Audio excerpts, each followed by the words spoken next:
continuación, tendremos la intervención de Carolina Hevia de Brandt, representante del Frente de Trabajadores de Plataformas Digitales del Ecuador.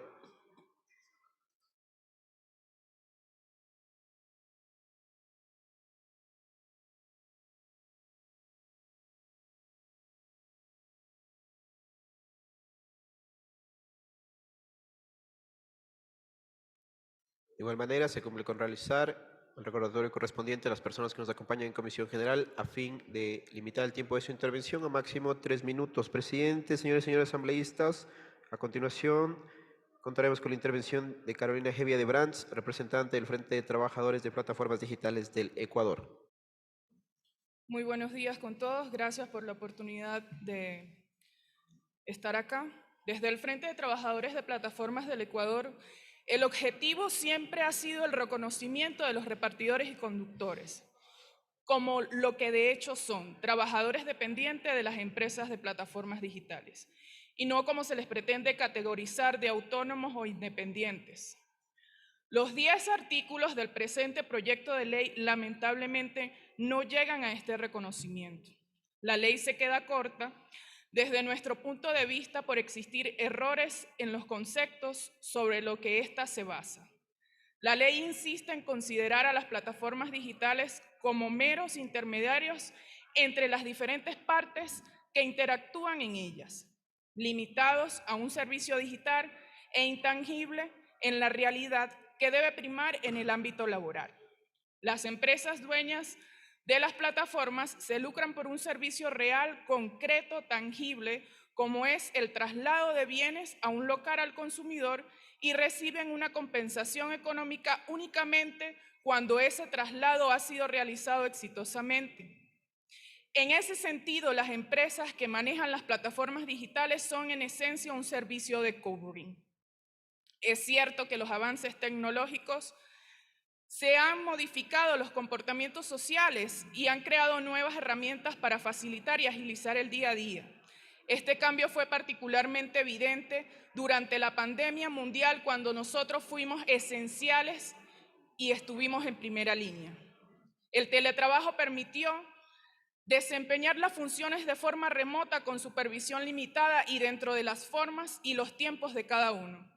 Este cambio no significó, sin embargo, que se redujeran las relaciones laborales entre trabajadores y empleadores. Desde casa, en pijama, la relación de dependencia con tu empleador se mantuvo. Asimismo, mientras en la forma en la que se conectan las partes han sido modernizadas. La naturaleza de la actividad de cada uno se mantiene, como en el caso de las plataformas digitales y sus trabajadores. Hay que recalcar que además las empresas que administran las plataformas son quienes deciden las reglas del juego. Los trabajadores están subordinados al sistema de calificación e implemento de las plataformas, que sirven como medio de recompensa o castigo, siendo esta la esencia de una forma de supervisión directa del desempeño de sus funciones y de doble supervisión al estar también supeditado al usuario final. Todo lo que, para insistir que no hay una independencia, el presente proyecto también tiene graves vacíos que dejan la puerta abierta a que se siga perpetrando abusos contra los trabajadores de plataforma. El artículo 6 establece que se podrá prestar servicio bajo cualquier modalidad de prestación de servicio, incluso a través de contratos de trabajo. No se establece quién tiene la potestad de decidir quién será el trabajador de dependencia y quién será el autónomo. Si la intención de esta ley fue que esto sea por acuerdo de las partes, volvimos a foja cero, pues las empresas que administran las plataformas digitales se han peleado contra la regulación de ningún tipo en cada etapa del proceso. Difícilmente van a dar cumplimiento a esta disposición o ninguna petición realizada por los trabajadores de forma voluntaria. Se cree además que la situación de desigualdad entre los trabajadores de plataformas que son dependientes y aquellos que serían independientes, pese a cumplir exactamente la misma función y pese a que los derechos fundamentales que mencionan en la propia ley son irrenunciables.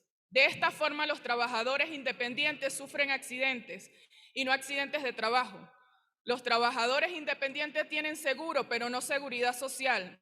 Se hizo énfasis en la mesa de la comisión de la diferencia de los seguros privados que solo aplican mientras los repartidores tengan un pedido en la mano. Sin el IES, no están cubiertas sus familias, ni cesantías ni jubilaciones.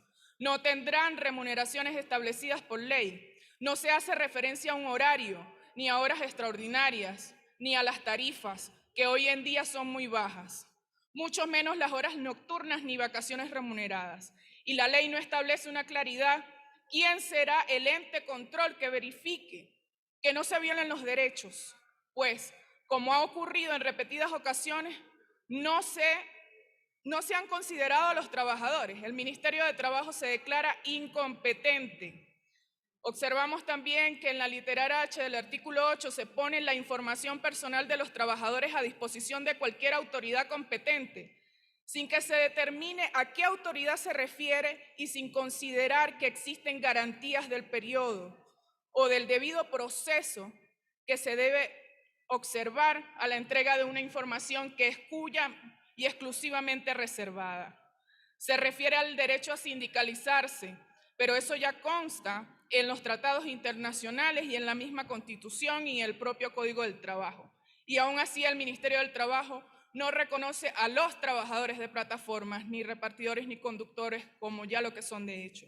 Es necesario que se incluya en este proyecto los sindicatos de rama para que el Ministerio del Trabajo no pueda realizar pretextos para limitar el derecho a la libertad sindical. Finalmente, llama la atención que el legislativo, primer poder del Estado en plenas capacidades de crear y derogar leyes, establezca directrices en las que los jueces deben basarse para el pleno conocimiento de los repartidores como trabajadores en relación de dependencia. En vez de resolverlo en esta ley, condenando a los trabajadores a años de batallas legales en desigualdad de condiciones económicas en comparación a las empresas dueñas de las plataformas, para que sean plenamente reconocidos, pese a que este mismo proyecto considera la posibilidad de que en efecto estén vinculados en relación de dependencia y supervisados por el Ministerio del Trabajo. Los trabajadores y trabajadoras de FRENAT rechazamos categóricamente que en un falso diálogo social que se ponga y se haga comparecer en esta Asamblea Nacional en una supuesta mesa técnica neutral con el fin de fingir que se nos escucha para después echar a la basura nuestras observaciones. Somos los trabajadores de plataformas digitales quienes conocemos de primera mano cómo y en qué circunstancias se presta nuestro trabajo. No nos queda la menor duda de que nuestra propuesta se enmarca en una más general llevada adelante por el Ejecutivo y sus asambleístas que se dirigen hacia la destrucción de los derechos de los trabajadores, de retroceso a nuestras conquistas y en una clara intención de precarizar cada día el trabajo más. Muchas gracias. Agradecemos la